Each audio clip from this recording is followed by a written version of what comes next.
Hey, what's going on, guys? Welcome back to the video because there's a pretty important update for Dying Light the Beast, and this one is the kind of patch that actually changes how the game feels, instead of just quietly fixing a few loose ends.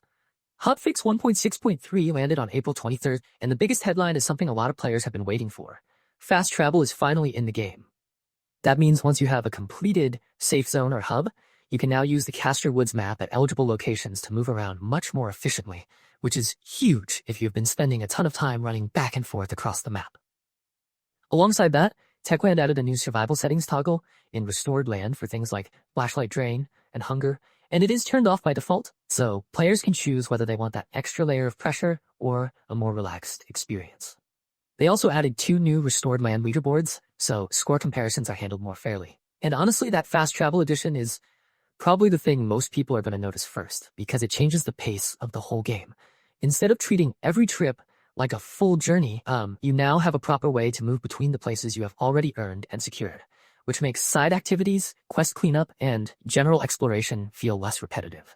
It is one of those updates that does not just patch a system. It reshapes how you interact with the world, and that is always a good sign when a game is still getting refined. The new survival toggle is also a smart move because it gives players more control over how intense Restored Land should be, and that kind of flexibility matters when a game is balancing survival mechanics against straight-up enjoyment. The update also brings some balance changes that should make safe regions feel more believable. Survivors now spawn less often near infected when a region is marked safe in Restored Land, and viral reinforcements will no longer show up just because you generated noise in those safe areas. That may sound like a targeted adjustment, but it matters a lot for immersion, because safe zones should actually feel safe, not like the game is quietly undermining the whole point of securing an area.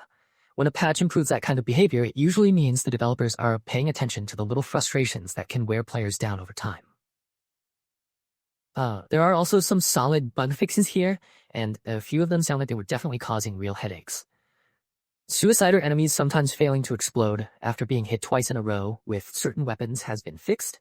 Beast mode attacks in New Game Plus were not always dealing damage properly, and that has been corrected, and the infected gallbladder quest item can now be picked up even when your consumables inventory is full. On top of that, the issue where very low threat areas could become restored after sleeping has been fixed, which should help keep the world state behaving the way it is supposed to. A few more problem areas got cleaned up too. Tourist gas station in the villa area should now complete properly on the first visit. Leaderboard position estimates now match the actual displayed result instead of showing one place lower after data updates. Virals and volatiles should not clip through a car roof when falling from it, and the game no longer hands out duplicate starter gear from Olivia during New Game Plus. That last part connects nicely with another quality of life change in the same update. Starter gear from Olivia can now be sold to vendors, so at least it is not just sitting there taking up space if you do not want it.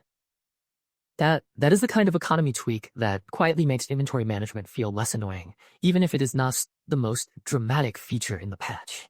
So overall, this update is a mix of convenience, balance, and cleanup. But the fast travel system is clearly the star of the show. It makes backtracking less of a chore, the new survival toggle gives players more control, the leaderboard changes make competitive comparison cleaner, and the bug fixes tighten up a bunch of issues that were affecting combat, quests, enemies, and progression.